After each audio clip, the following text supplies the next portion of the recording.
طه ما أنزلنا عليك القرآن لتشقى إلا تذكرة لمن يخشى تنزيلا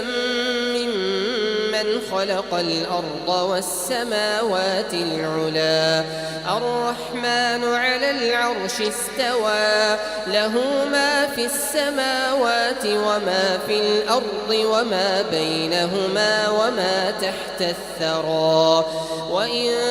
تجهر بالقول فإنه يعلم السر وأخفى الله لا إله إلا هو له الأسماء الحسنى وهل أتاك حديث موسى إذ رأى نارا فقال لأهلهم كثوا إني آنست نارا لعلي آتيكم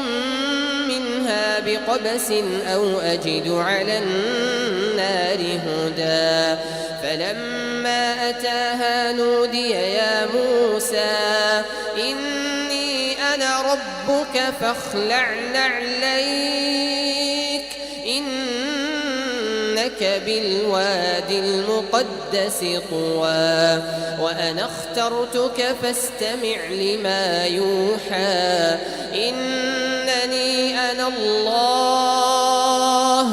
لا إله إلا أنا فاعبدني وأقم الصلاة لذكري إن الساعة آتية أكاد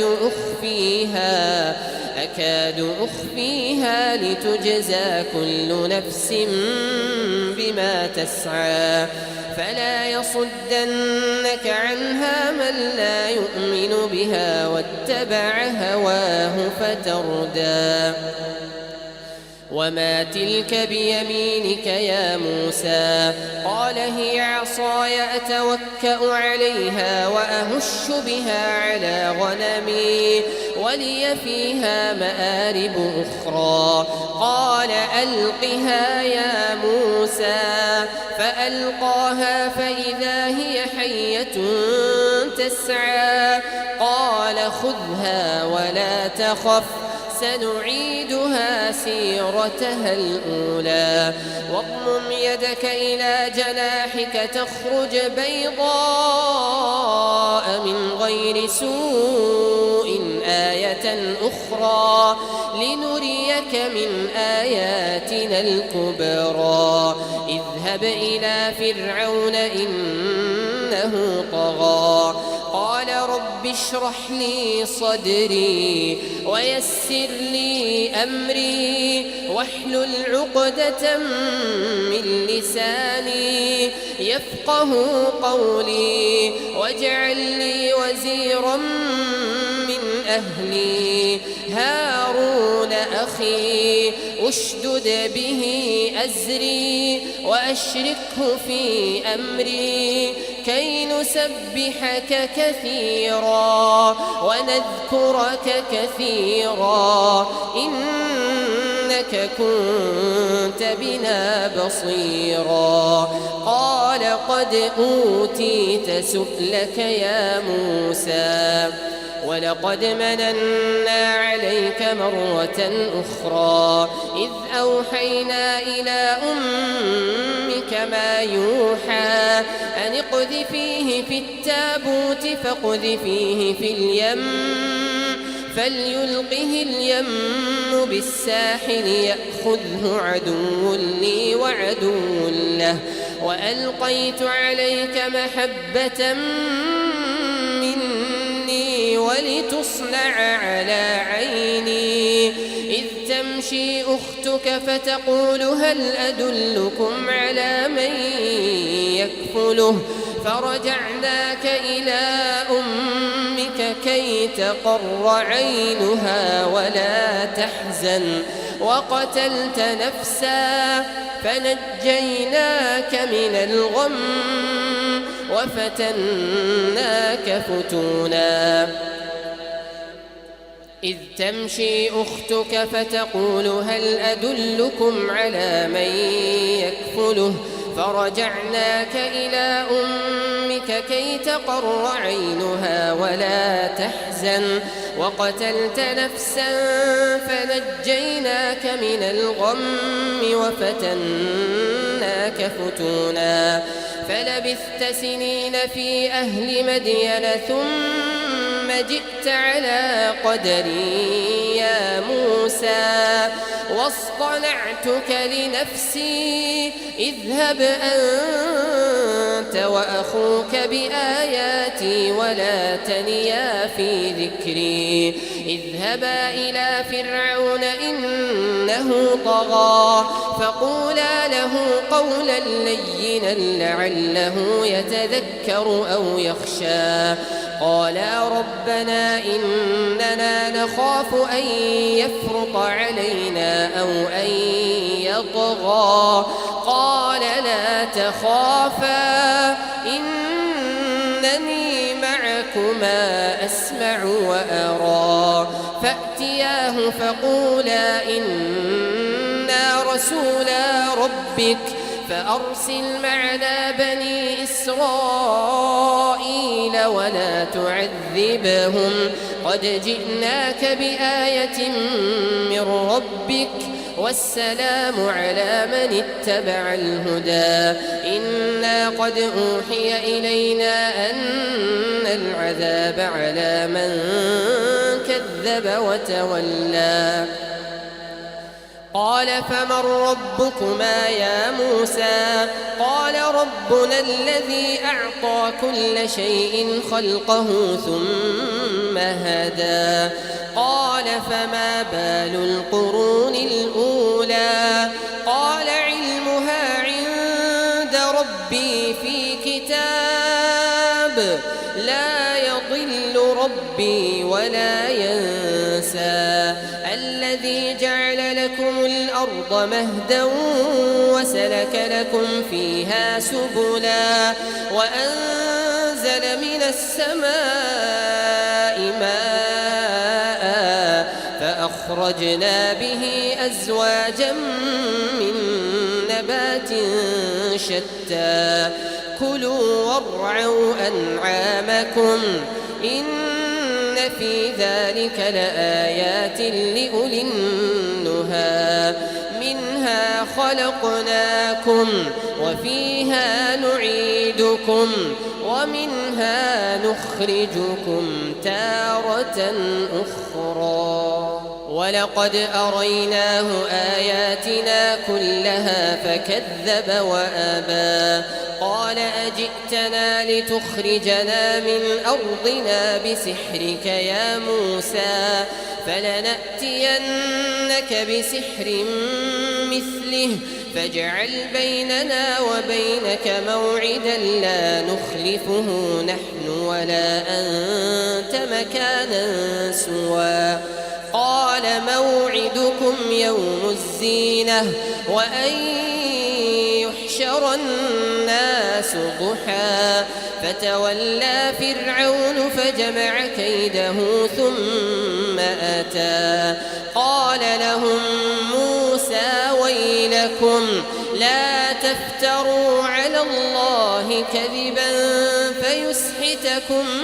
بعذاب وقد خاب من افترى فتنازعوا أمرهم بينهم وأسروا النجوى قالوا إن هذان لساحران يريدان أن يخرجاكم من أرضكم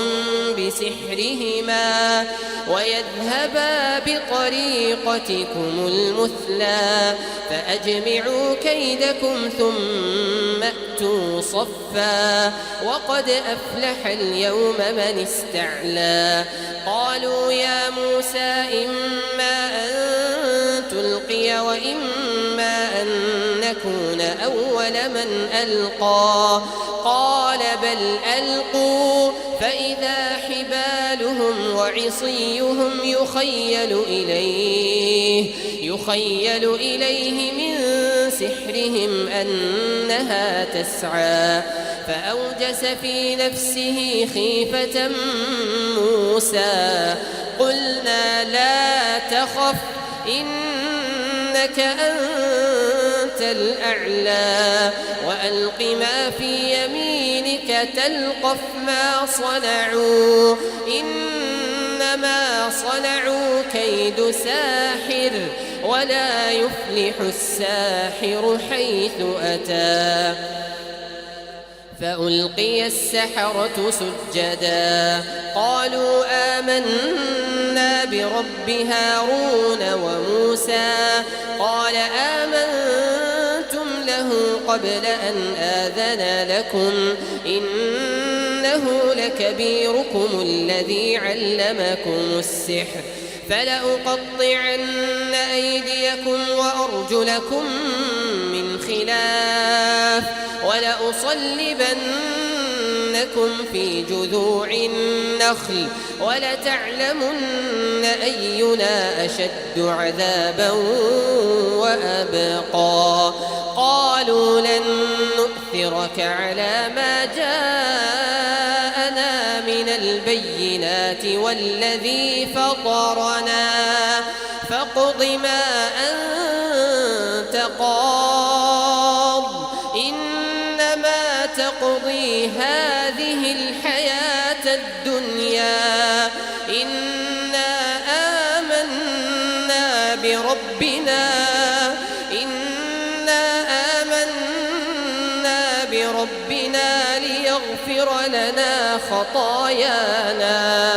ليغفر لنا خطايانا وما أكرهتنا عليه من السحر والله خير وأبقى إنه من يأت ربه مجرما فإن له جهنم لا يموت فيها ولا يحيا ومن يأته مؤمنا قد عمل الصالحات فأولئك لهم الدرجات العلا جنات عدن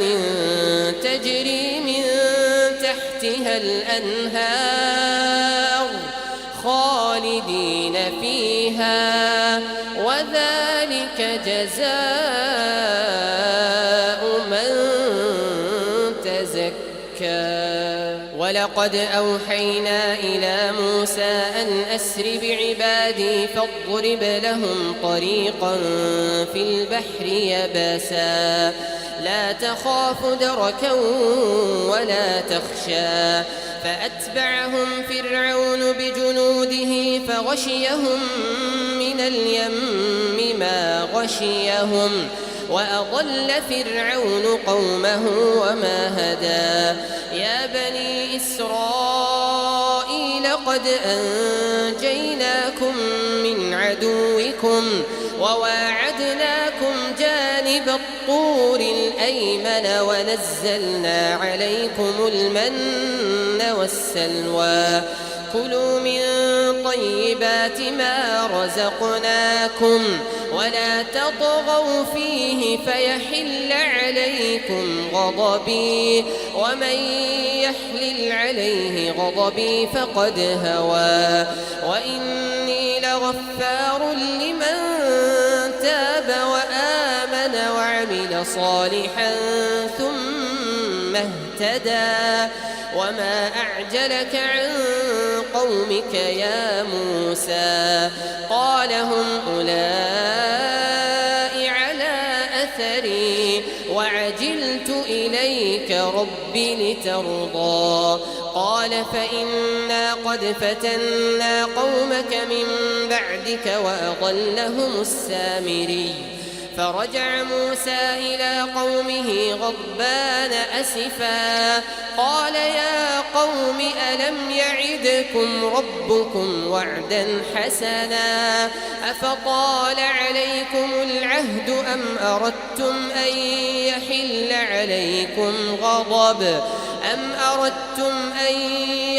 عليكم غضب من ربكم فأخلفتم موعدي قالوا ما أخلفتم أخلفنا موعدك بملكنا ولكننا حملنا أوزارا من زينة القوم فقذفناها فكذلك ألقى السامري فأخرج لهم عجلا جسدا له خوار فقالوا هذا إلهكم وإله موسى فنسي أفلا يرون ألا يرجع إليهم قولا ولا يملك لهم ضرا ولا نفعا ولقد قال لهم هارون من قبل يا قوم إنما فتنتم به وإن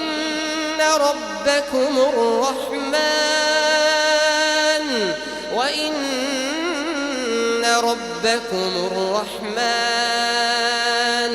فاتبعوني وأطيعوا أمري قالوا لن نبرح عليه عاكفين حتى يرجع إلينا موسى قال يا هارون ما منعك إذ رأيتهم ضلوا ألا تتبعني أفعصيت أمري قال يا ابن أم لا تأخذ بلحيتي ولا برأسي إني خشيت أن تقول فرقت بين بني إسرائيل ولم ترقب قولي قال فما خطبك يا سامري قال بصرت بما لم يبصروا به فقبضت قبضة من أثر الرسول فنبذتها وكذلك سولت لي نفسي قال فاذهب فإن لك في الحياة أن تقول لا مساس وإن لك موعدا لن تخلفه وانظر إلى إلهك الذي ظلت عليه عاكفا لنحرقنه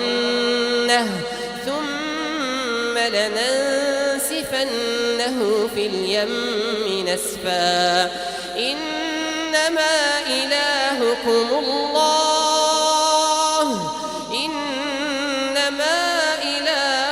الله الذي لا إله إلا هو وسع كل شيء علما كذلك نقص عليك من أنباء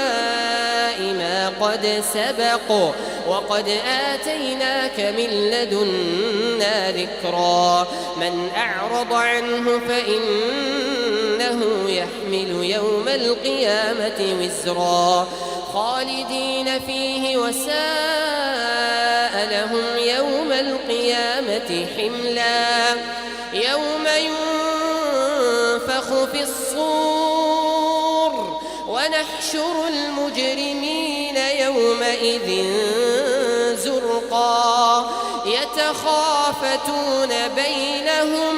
يتخافتون بينهم إن لبثتم إلا عشرا نحن أعلم بما يقولون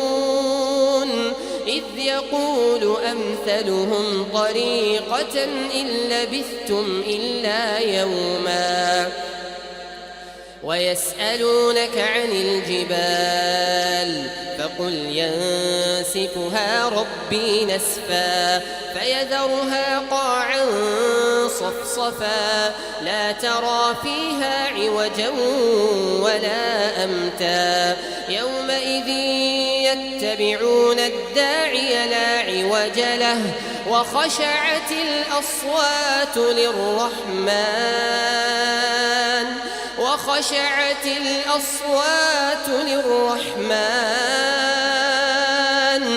فلا تسمع إلا همسا يومئذ لا تنفع الشفاعة إلا من أذن له الرحمن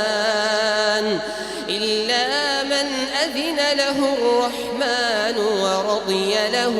قولا يعلم ما بين أيديهم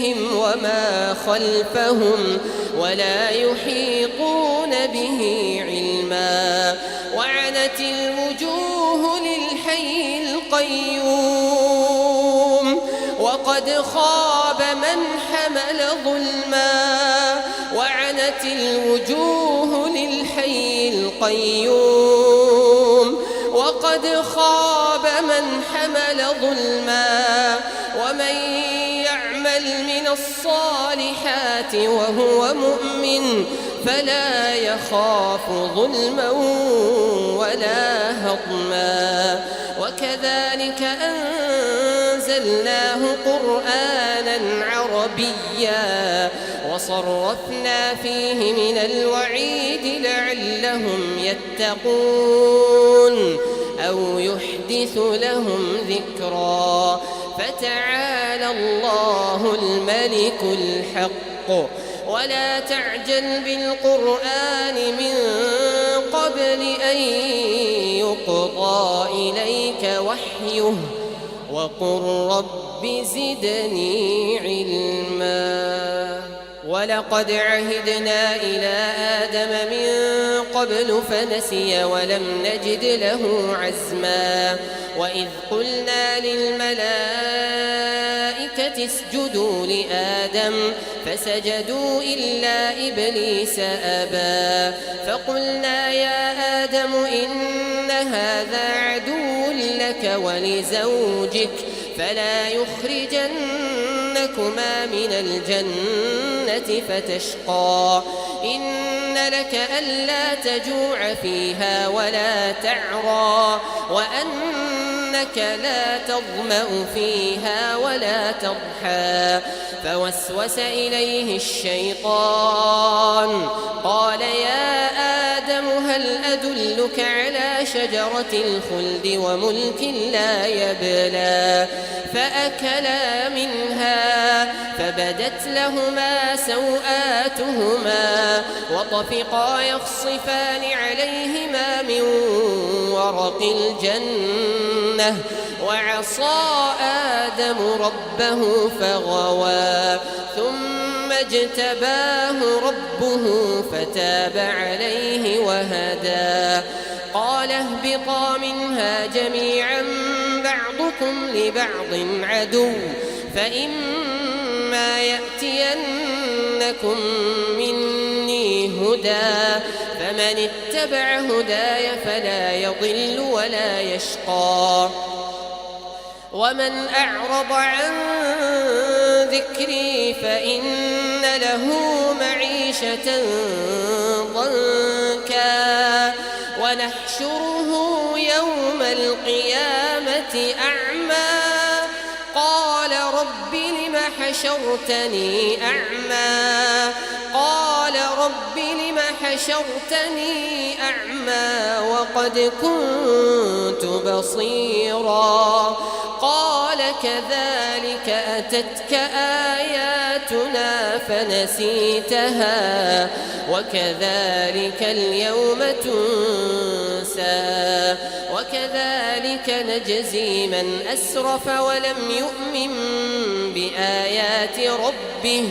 ولعذاب الآخرة أشد وأبقى أفلم يهد لهم كم أهلكنا قبلهم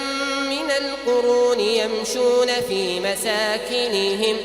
إن في ذلك لآيات لأولي النهى ولولا كلمة سبقت من ربك لكان لزاما وأجل مسمى فاصبر على ما يقولون وسبح بحمد ربك قبل طلوع الشمس وقبل غروبها ومن آناء الليل فسبح وأطراف النهار لعلك ترضى ولا تمدن عينيك إلى ما متعنا به أزواجا منهم زهرة الحياة الدنيا لنفتنهم فيه ورزق ربك خير وأبقى وأمر أهلك بالصلاة واصطبر عليها لا نسألك رزقا نحن نرزقك والعاقبة للتقوى وقالوا لولا يأتينا بآية من ربه أولم تأتهم بينة ما في الصحف الأولى ولو أنا أهلكناهم بعذاب من قبله لقالوا ربنا لولا أرسلت إلينا رسولا فنتبع آياتك من قبل أن نذل ونخزى قل كل متربص فتربصوا فستعلمون من أصحاب الصراط السوي ومن اهتدى.